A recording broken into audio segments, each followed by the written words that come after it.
how to find your TikTok password. To get started, first of all, open up the TikTok application on your phone. You will then be taken to the TikTok homepage. Here you can explore and view TikTok Reels. On this page, go to the bottom right corner and tap on Profile. Here you can edit and view your profile information. Now, go to the top right corner and tap on the 3 horizontal bars.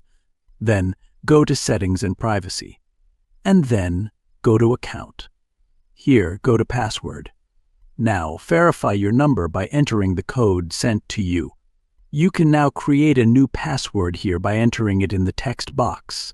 Make sure to follow the instructions below. After that, tap on Next.